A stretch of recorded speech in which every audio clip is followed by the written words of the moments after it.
Assalamualaikum warahmatullahi wabarakatuh, sahabat Karnus dimanapun teman-teman berada.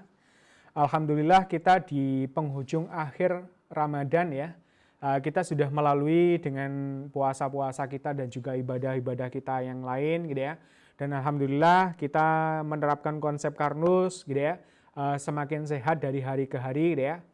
Dan pada kesempatan kali ini ya, kita akan mengupas tentang puasa, kesehatan, dan proses penyembuhan. Gitu ya.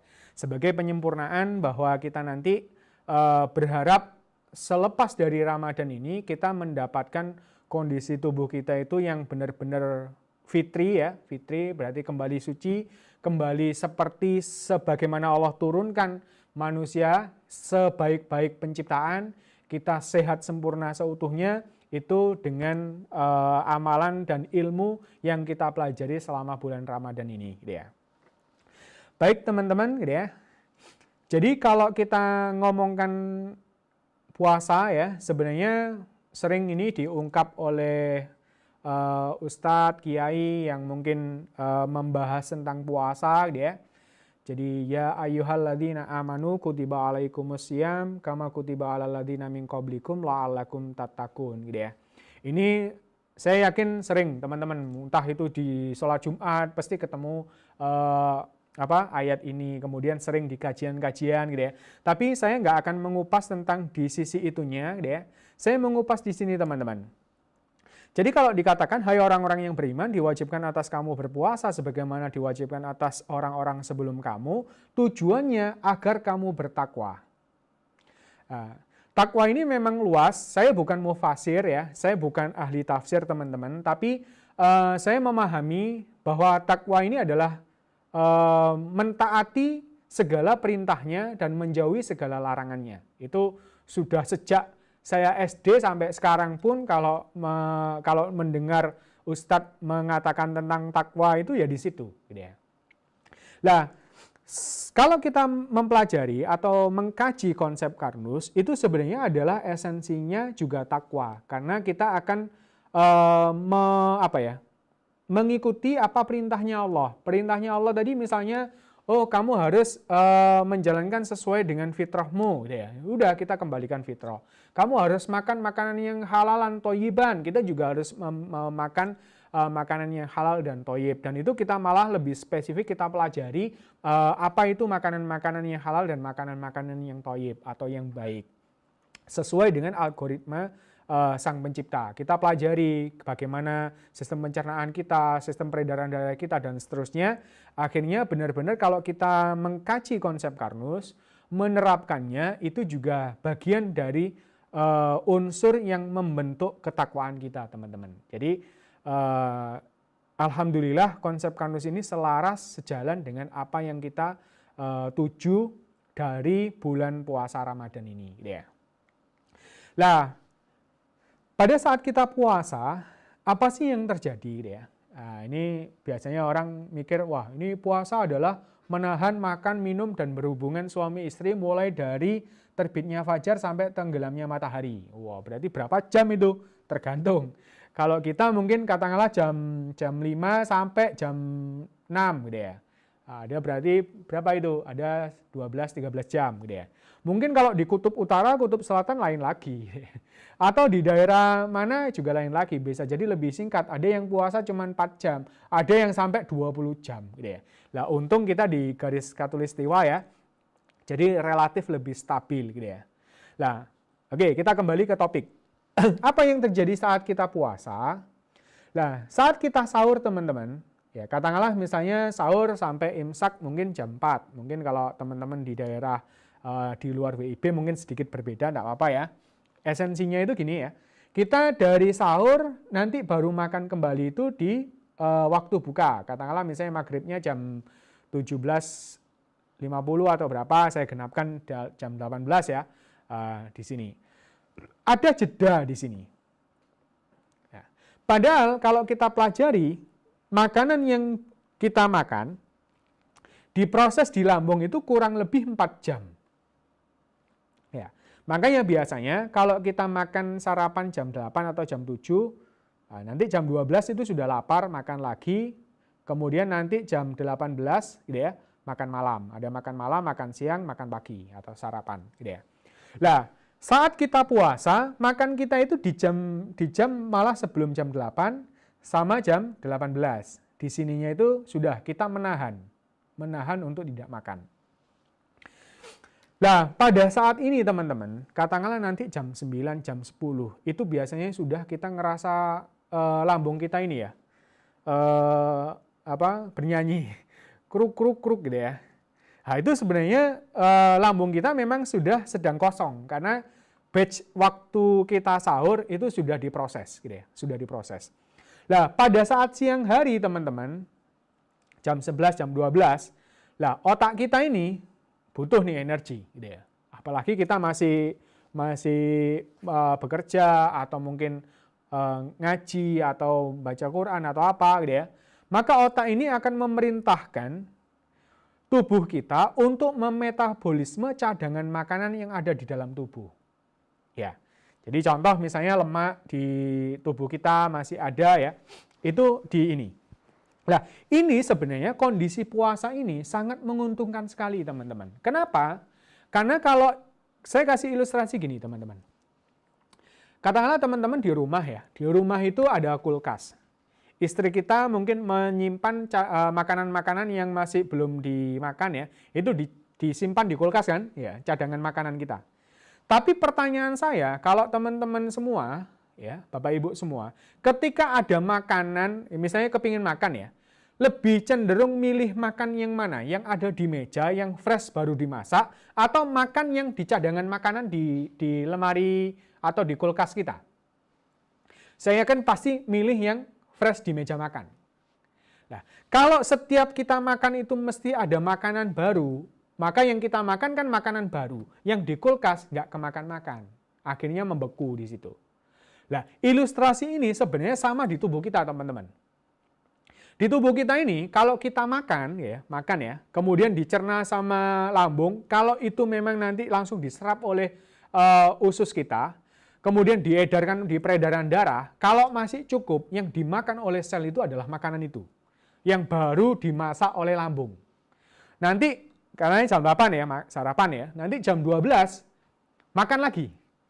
Ketika makan lagi, maka lambung kita mencerna, kemudian dilanjutkan di usus halus, disebar lagi ke pembuluh darah, sel-sel tubuh kita itu makan itu lagi. Nah, sedangkan sisa-sisanya, biasanya kalau ada sisa, itu langsung disimpan sebagai cadangan makanan, misalnya cadangan lemak. Makanya kalau orang kebanyakan makan, ya, itu biasanya akhirnya cadangannya menumpuk. Ya. Cadangan menumpuk, akhirnya ya sudah, itu sebenarnya luar biasa. Allah itu mengasih mekanisme supaya tubuh kita itu bisa bertahan ketika misalnya kita tidak ada makanan.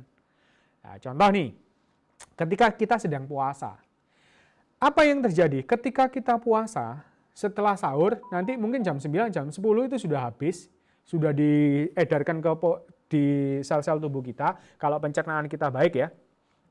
Nah, kemudian nanti begitu jam 10, jam 11, jam 12, otak langsung merintahkan.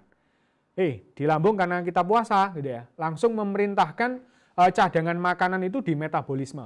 Jadi nanti ada namanya glucogeogenesis dan semacamnya, gitu ya. Intinya mengubah cadangan makanan itu, ibaratnya itu buka kulkasnya tadi. Buka kulkas, kemudian dihangatkan, itu yang dimakan. Gitu ya. Jadi yang puasa memang diri kita, mulut kita. Tapi sel-sel tubuh kita itu terus bekerja dan terus membutuhkan makan atau membutuhkan nutrisi. Jadi yang diwajibkan berpuasa itu adalah manusianya, bukan sel-selnya. Gitu ya. Bahkan kalau misalnya ini ya, kayak sel otak kita ya, sel otak kita itu kalau sampai tidak dikasih nutrisi, dia itu bisa langsung shutdown, teman-teman. Kalau shutdown itu pingsan kita. Gitu ya. Makanya sel otak kita itu dikasih mekanisme sama Allah itu glukosa, kemudian keton ya. Keton itu nanti dibentuk dari lemak, dirubah sama liver ya, kemudian dikirimkan ke otak gitu ya. Makanya karena otak kita ini hanya bisa makan glukosa dan keton gitu ya. Ada make sense-nya juga ya. Kenapa kok kita ketika berpuasa, kemudian berbuka disunahkan makan kurma. Sebenarnya hadisnya itu makan rutop ya, bukan makan makanan yang manis. Akhirnya disamakan sama orang-orang itu berbukalah dengan yang manis gitu ya. Seolah-olah itu padahal itu bukan hadisnya gitu ya. Jadi kalau kurma ya memang ada manisnya memang. Itu glukosanya juga terus kemudian bisa dicerna dengan cepat sehingga jadi energi gitu ya. Nah, terlepas dari situ teman-teman, ketika kita berpuasa, yang dulu atau yang kemarin-kemarin itu banyak makan yang kita makan. Kemudian banyak tumpukan-tumpukan yang ada di pembuluh darah maupun di lemak kita. Sebenarnya saat inilah di bulan Ramadan itu proses penyembuhan. Proses pembakaran dan proses metabolismean untuk menjadi energi. Supaya kita nanti ketika selesai Ramadan itu menjadi orang yang berat badannya ideal, kemudian sehat, seperti itu. Nah, cuman problemnya itu ada. Kadang-kadang ada sebagian dari teman-teman ya, masyarakat Indonesia ya, balas dendam. Jadi sudah seharian menahan lapar gitu ya, nanti jam begitu maghrib langsung makan banyak, minum es ini, minum es itu, minum kolak dan seterusnya sampai kekenyangan, bahkan sampai nggak kuat taraweh. Nah, itu yang agak kurang tepat teman-teman gitu ya. Jadi kalau bisa ya makan itu sudah standar saja sesuai dengan yang biasanya gitu ya. Apakah kita nggak kurang? Enggak, insya Allah enggak ya. Atau nanti kita bisa pola seperti ini teman-teman. Contoh nih, nanti ketika sahur gitu ya, sahur pastikan menu sahur ini mengandung karbohidrat yang cukup, kemudian protein, tambahkan sayur dan buah-buahan ya. Makanan inilah gitu ya. Jadi kita kasih asupan itu normal gitu ya. Terus kalau sama konsep Karnus, jangan lupa sebelum sahur ya, bikin sereal AG serealnya. Nanti AG serealnya diminum, kemudian makan dengan pola makan yang tadi lengkap ya. Kalau kita ngerti sebenarnya nggak perlu banyak, ya. Yang penting lengkap. Jadi lengkap itu maksudnya gini, malah kalau bisa teknisnya, kalau kita nyendok makan itu sudah ada nasinya, ada sayurnya, ada lauknya dimakan. Jadi lengkap. Nanti kalau misalnya sudah kenyang, ya sudah lengkap berarti. Jangan sampai biasanya kalau makan itu, udah nasinya dulu, nanti lauknya belakangan. Nanti kalau kekenyangan, nggak kemakan yang lainnya gitu ya.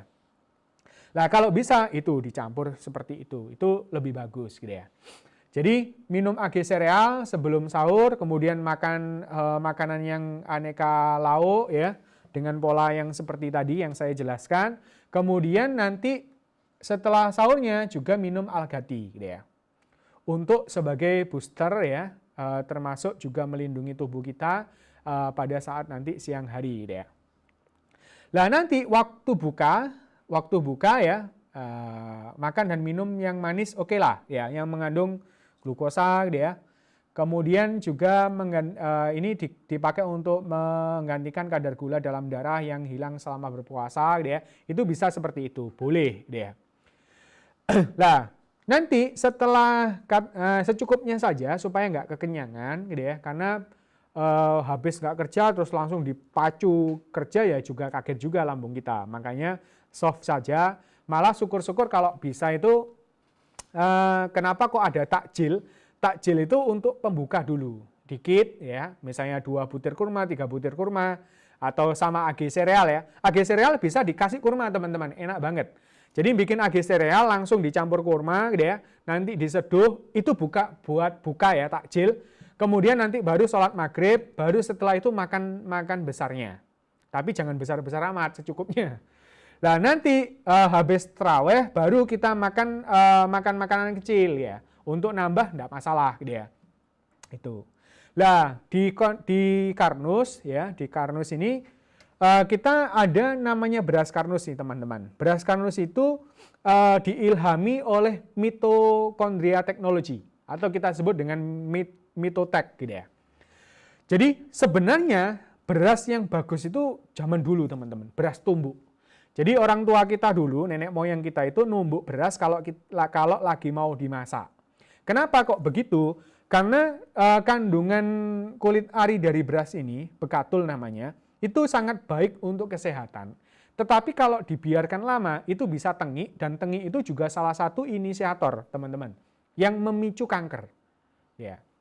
Makanya ya nggak salah juga kalau orang-orang memoles beras supaya tidak tengi, gitu ya, supaya tahan lama, gitu ya.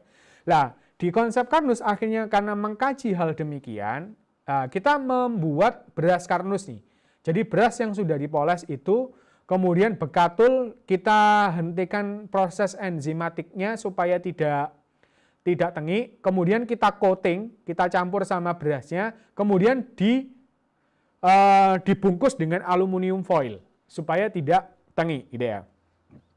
Ini teman-teman, kalau teman-teman makan sahur dan buka pakai beras Karnus, itu luar biasa. Di mitokondria itu dilengkapi dengan NADH dan apalah di situ ya, yang bisa mempercepat proses mitokondria itu memproses dari glukosa itu menjadi ATP. Dan ketika kita sahur, nanti proses energi ini berjalan sangat efisien sehingga nanti bisa lebih powerful kita dengan beras Karnus. Itu juga bisa dikombinasikan. Jadi nanti nasinya pakai beras Karnus waktu sahur maupun berbuka. Jangan lupa sebelum sahur atau sebelum bukanya itu pakai AG sereal. Ya, kalau buka kan nanti udah pakai takjil aja, AG sereal plus kurma gitu ya. Terus habis itu makan. Makannya pakai beras Karnus, setelah makan pakai algati. Algati misalnya kalau kekenyangan ya bisa habis tarawih juga boleh. Jadi setelah sahur ataupun setelah tarawih gitu ya. Nah, itu konsep Karnus yang bisa kita terapkan secara praktis, dan di sosial media kita ada satu langkah berarti itu kita membiasakan dengan AG sereal, algati, dan beras Karnus, dan itu semoga kebiasaan kita di bulan Ramadan ini, di puasa Ramadan ini, nanti ketika menuju kemenangan gitu ya, kita benar-benar menjadi pribadi yang sehat. Namun sehatnya ini tidak cuma sekedar sehat saat itu juga, tapi nanti kebiasaan ini terus kita jalankan sehingga kita benar-benar menjadi sehat sempurna seutuhnya. Dan itu adalah cita-cita kita untuk menuju kemenangan bersama konsep Karnus gitu ya, cara cerdas untuk sehat. Demikian kajian Karnus kita mulai dari awal sampai sesi hari ini ya. Di bulan Ramadan ini kita alhamdulillah mempelajari sedikit demi sedikit tentang konsep Karnus, tentang tubuh kita, sel tubuh kita sampai ke alam semesta, yang itu menambah wawasan kita dan kita sebarkan seluas-luasnya kepada saudara-saudara kita. Ilmu ini tetap bermanfaat meskipun nanti kita di bulan Syawal dan seterusnya sampai kita ketemu dengan Ramadan tahun berikutnya. Demikian, semoga bermanfaat. Kita haturkan sembah sujud syukur kita kepada Allah yang sudah melimpahkan ilmu, sudah melimpahkan karunia-Nya, sudah memberikan rezeki yang berlimpah, ya, memberikan semua hal yang kita butuhkan menjadi khalifah di dunia ini, memimpin seluruh sel tubuh kita, bahkan seluruh alam semesta. Kita panjatkan puji syukur, sembah sujud syukur kita kehadirat Allah bersama dengan semua ciptaannya, alam semesta dan sampai ke sel-sel tubuh kita, kepada Allah Subhanahu wa Ta'ala. Semoga semua amal kebaikan kita diterima oleh Allah Subhanahu wa Ta'ala dan kita menjadi pribadi yang memang benar-benar bertakwa. Demikian akhirul kalam, billahi wal taufiq wal hidayah. Assalamualaikum warahmatullahi wabarakatuh.